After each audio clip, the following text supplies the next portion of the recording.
Hi, and welcome to the Chairman's Circle. I'm Fulton County Commission Chairman Rob Pitts, and I'm pleased to bring this program to you where we meet interesting people, talk about important issues, and give you a chance to weigh in on social media. On today's program, we're talking about a special documentary that was produced by the cable news network, CNN.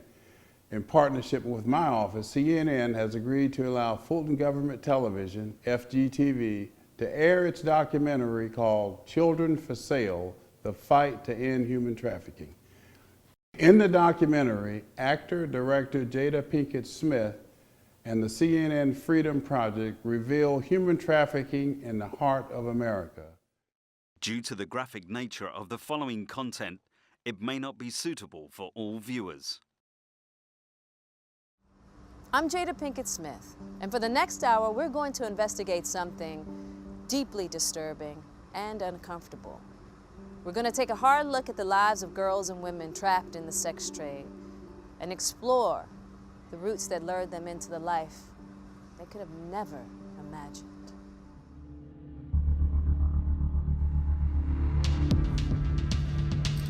Human trafficking is the second most lucrative crime in the world, second only to narcotics trafficking. Joining me is Lisa Cohen, the supervising producer of the CNN Freedom Project. Lisa, welcome to the show, and thank you so much for taking the time to be with me today. It's my honor to be here. Now, Thank it was you for a having while me. after we first talked about it, but you're here now. So let's get started. Tell me, first of all, about the Freedom Project. Well, the Freedom Project was launched in 2011. It was intended as just a one-year initiative by CNN to raise awareness about the issue of human trafficking. It's an interesting story how it started. The head of CNN International, Tony Maddox, he's the executive vice president and managing editor of our network. He was driving his son to college in Savannah from Atlanta, and he was driving on his way, and he hit a kind of a rural area around Macon, and he started noticing all of these billboards with scantily clad Asian women advertising for massage parlors at truck stops. And he thought to himself, what would bring these young, beautiful women to the middle of nowhere in Georgia to work in massage parlors? Now, that and middle of truck nowhere stops? is where I was born, by the way, Well, just for the record. Not quite the Okay. middle of nowhere. Yeah, okay. But he dropped his son off at school, came back to work at CNN, and started doing some research. And he learned that many of those so-called massage parlors are actually fronts for brothels, where young women, often underage, are working as forced sex slaves. And he was appalled and thought to himself, how did I not know about this? How did I not know about this? And if I didn't know about this, and I run one of the largest international news organizations in the country, in the world, there are probably many other people around the world who don't know about it. And he felt that CNN had a moral duty, a moral responsibility to raise awareness on this very underreported issue of human trafficking globally. And so that's how it started. It was supposed to just be a one-year thing. In that first year, we did more than 100 stories. So he came back and then what, gathered a team of people together? Gathered a team together. I was asked. You on the team? I was. Okay. I was working. I have been at CNN now for more than 20 years. I was working in the news department as a supervising producer in the newsroom, dealing with daily breaking news. And I was asked to come out of the newsroom to move into our special projects unit to work on the launch of what became the CNN Freedom Project. And it was, we gathered people from all over our network, from different parts of our network, to work on this issue. Two of us together, my colleague Leif Korlum and I, run it together. And in that first year, in 2011, we did more than 100 stories. And at the end of the year, it had been so well received by the anti-trafficking community. We had changed laws in countries. We had forced accountability in corporate supply chains, and we just thought, we can't stop. Like, slavery hasn't ended. We need to continue with this. And so here we are now in our 8th year. We've done upwards of 600 stories at this point from every continent, and we've reached millions of people and worked with every types of organizations. Really, our goal is to shine a light on the amazing work that a lot of these anti-trafficking NGOs are doing, these organizations that are working so hard. We want to shine a light on them. We have that platform, that ability to tell these stories and to get those stories out there, and so that's our goal. So, I mean, is there anything in particular that you learned during those 600 stories that would be maybe instructive? Well, the biggest takeaway for me, when I came to this, I did not know much about the issue. The biggest takeaway for me is that it's not just over there in Cambodia and India. It's in our backyard. It's right here in Atlanta. It's all over this country as well. And so, for me, as a mother, as a resident of Fulton County, to me that resonated, that it's happening right here as well. Okay, then have you been able to judge how successful the effort has been? Because I was really impressed when I first saw it and heard about it. You mean the CNN Yes, Freedom Project? yes. Well, we only know,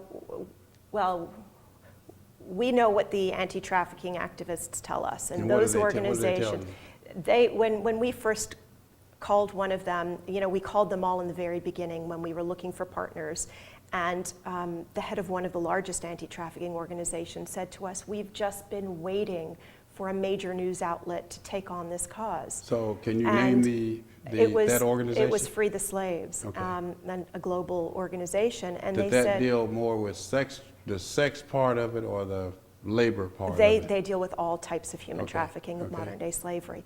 But they all felt that this issue was underreported. You hear a lot about poverty, you hear a lot about AIDS awareness and breast cancer awareness and all sorts of other issues.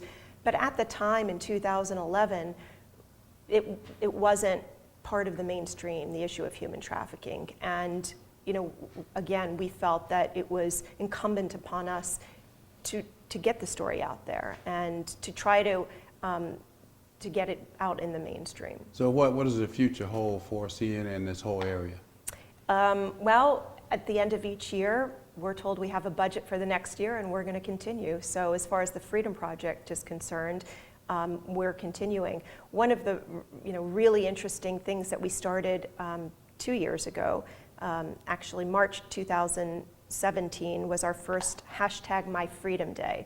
I was going to get to that, so talk all right. about that. So what we found, and not just with regards to human trafficking, but just in general, is how motivated young people are today. So knowing that young people are such a large percentage of victims of human trafficking, and also young people are the future, we felt like we needed to engage young people, youth, in the fight against human trafficking. So we launched this student-led, student-driven day of action on March 14th, 2017, and then we did it this year as well, 2018, and we have it planned for March 14th, 2019, where we invite students all over the world to take a stand on the issue of human trafficking and modern-day slavery, to say what freedom means to them, whether in some places it just means having the right to go to school, having the right not to be forced to work, having the right to their own bodies. So we're asking children to tell us on video what freedom means to them, and then we give them the platform on CNN.com where we post all of these videos. And on March 14th, for 24 hours following the sun, starting in the east and in Asia, and then moving westward for 24 hours, we are live all over the world in different places at different schools where students are telling us what freedom means to them, and they're taking action. They're partnering with organizations. They have clubs in their schools against trafficking.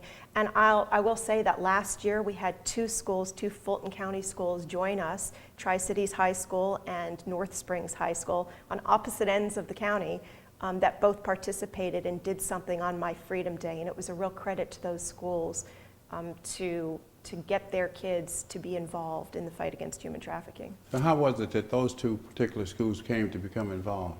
Because I had never heard of it, quite frankly, and Actually, I'm just getting up to speed on a lot of this as we move forward. So Councilman Gordon, I think, From East Point, I think. Mhm. came, North Springs High School, the Rotary Club held a screening of a documentary that was not a CNN documentary, but a documentary about human trafficking at North Springs High School, and Stephanie Gordon came to it. And I happened to be moderating that panel. North Springs is my home school where I live, so that's why they asked me to moderate this panel, and she was there. And she came up and chatted with me afterwards, and I told her about my Freedom Day, and she said, I want my Tri-Cities High School involved in this. I'm going to get them involved, and she did, to her credit. And then the following year, in 2018, I was able to, after that panel again, to encourage the freshman AP Human Geography teacher named Kelly Olson to get her whole class, the AP Human Geography students, all partnered with Street Grace, which is a wonderful organization here locally. And they volunteered for them, packed Grace packs that they distribute to women in need.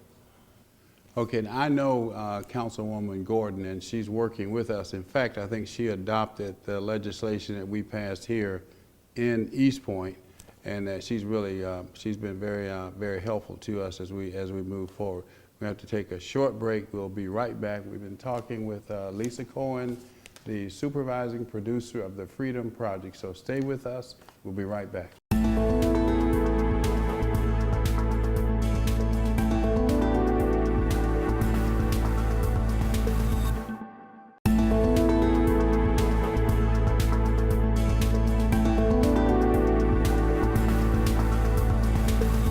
Welcome back. We've been talking with Lisa Cohen, the supervising producer of the Freedom Project and the amazing documentary. So let's start with, tell me about the documentary. Well, the documentary was produced, it's called Children for Sale. It was produced by my colleague Leif Korlum, who is executive editor of the CNN Freedom Project, and my partner. We launched the Freedom Project together. And still run it together these 8 years later. So you two really are the backbones of it. So let's be real clear about that. And I know you're very modest. The two of us work really well together. He's very creative, and I'm very organized, and it works very well. We both, Leif and I, met Jada Pinkett Smith at the U.S. State Department when the State Department was releasing its annual Trafficking in Persons report. Now, for those who may not know who Jada Pinkett Smith is, explain who she is. Yes, I'm getting there. She is a staunch advocate against sex trafficking. And her husband, Will Smith, is the famous actor, and she's a respected actor as well in her own right. And she actually didn't know about human trafficking herself. She was told about it by her young daughter, Willow, really? Who learned about it in school and told her mother, did you know that people right here in our backyard are being trafficked for sex, young girls? And Jada Pinkett Smith said she had no idea. Well, that's what happened to me is how I got involved. I had a member of our school board standing like 2 yards from where we are right now and explained to me that right here, 2 football fields from where we are, young boys and girls, primarily girls, are being trafficked. So I couldn't believe it. I was shocked, and that's what really was my call to action. Right, and that's what was her call to action as well. And so when she found out about that, she was outraged and really wanted to make a difference. And so that's how she got involved in the cause. And we connected with her after we interviewed her at the State Department during the release of the annual Trafficking in Persons report that the State Department puts out. And she indicated she would be interested in working with us on a documentary. And so that was, how it started. And we pitched the idea of doing something in Atlanta. We've done stories throughout the United States because, as I mentioned before, trafficking doesn't just happen overseas, it happens in the United States as well. And so Leif, my colleague, decided to, he was leading the effort to produce the series and worked with Jada Pinkett Smith on that, and partnered with DeKalb County, with the prosecutor's office there, and with their anti-trafficking task force, and with those with organizations in Atlanta as well, and really kind of took him behind the scenes through just driving down the interstate and pulling off at exit after exit, going to these motels where they had set up undercover stings. And did you tag along also, or? No, not on that one. There's only 2 of us working on the Freedom Project. We've done, so many stories. So we both work on our own project. So he was the one who was in the vehicles for this one, although I was there during the editing process and saw how the program was put together. There's so much that goes on behind the scenes putting these stories together. But I will tell you, the hardest thing for me as a mother of 2 young boys, my children were very young when we launched the Freedom Project. They're teenagers now, but it's tough to interview survivors of sex trafficking. And to look at these children. And why do you say it's tough? because I mean, emotionally? It's very hard. Yeah, emotionally. So walk me through what you mean by that as an example. Well, I don't want to steer too far from Children for Sale, but a documentary that I produced in Cambodia with the actress Mira Sorvino. She also is an advocate on the issue of human trafficking. She is the UN ODC, the UN Office on Drugs and Crime, Goodwill Ambassador Against Human Trafficking. And she had done a Hollywood movie about human trafficking in Cambodia, of sex trafficking of young girls, but she had never been there. So I proposed to her that I would take her to Cambodia, and she would actually get to see it for real, not just in Hollywood. And we went. CNN she had never been there. That effort as well? Yeah, that was part of the Freedom Project. Okay, So okay. I went, as Leaf produced his documentary with Jada Pinkett Smith, I went with Mira Sorvino to Cambodia, and we interviewed 3 little girls who were 11, 12, and 13 years old at the time, and they were, their own mothers sold their virginity. And after selling their virginity, then sold them back to brothels. And it was heartbreaking to interview those girls. I mean, Mira and I both have young children, and it was incredibly emotional interviewing these little girls. We interviewed them only months to a year after they had been rescued, so they were still in rehabilitation. And it's hard. As journalists, we're expected to maintain objectivity, to not get close to the stories, to report the facts. But how can you speak to a child who has gone through this kind of trauma and know that your children are safe at home and not have it affect you? Like, that's impossible. So, so it's a difficult fine line that we walk. We still present the facts as they are, and we don't embellish our stories. We let our survivors tell their stories the way they want to tell them, and but it's difficult to do. So were there similarities between what you found and saw and your partner saw in DeKalb County and Cambodia? Culturally, there are a lot of differences. For instance? Well, in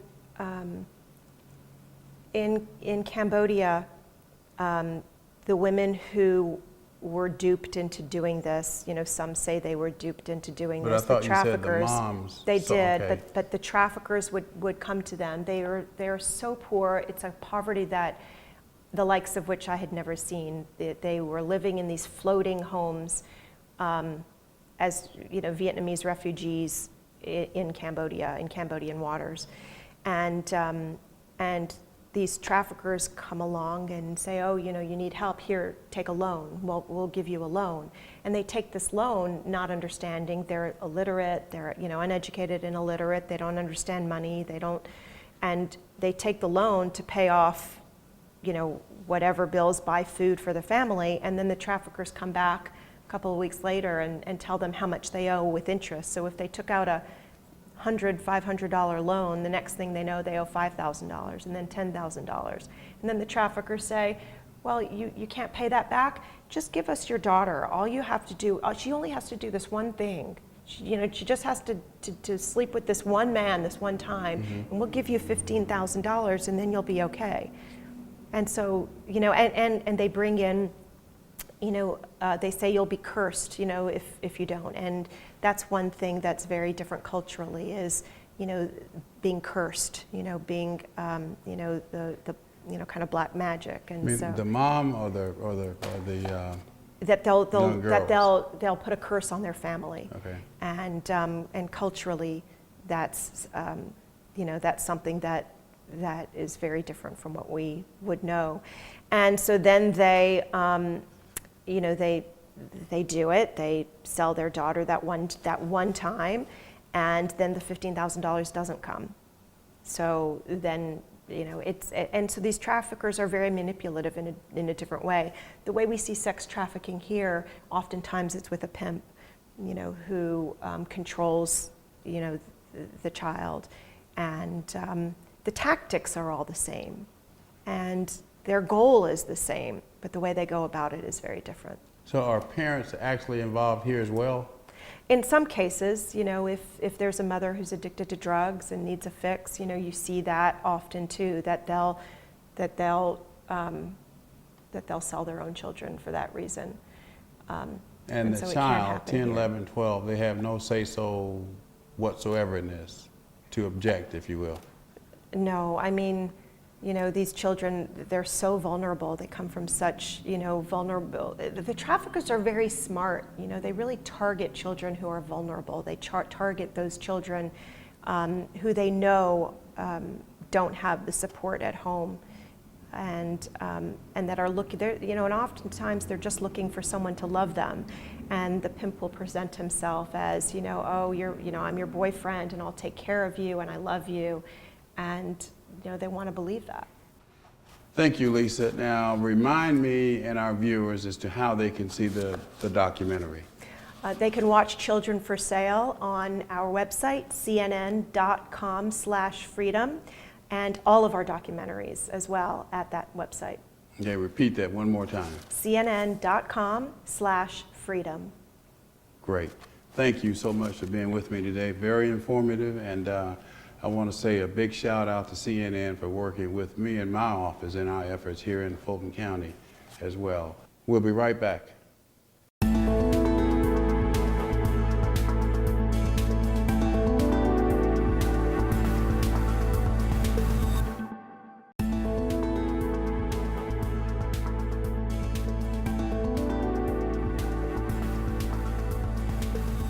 As we wrap up today's show, I wanted to share with you that I partnered with CNN to air this documentary because of this anti-sex trafficking campaign my office launched in 2018.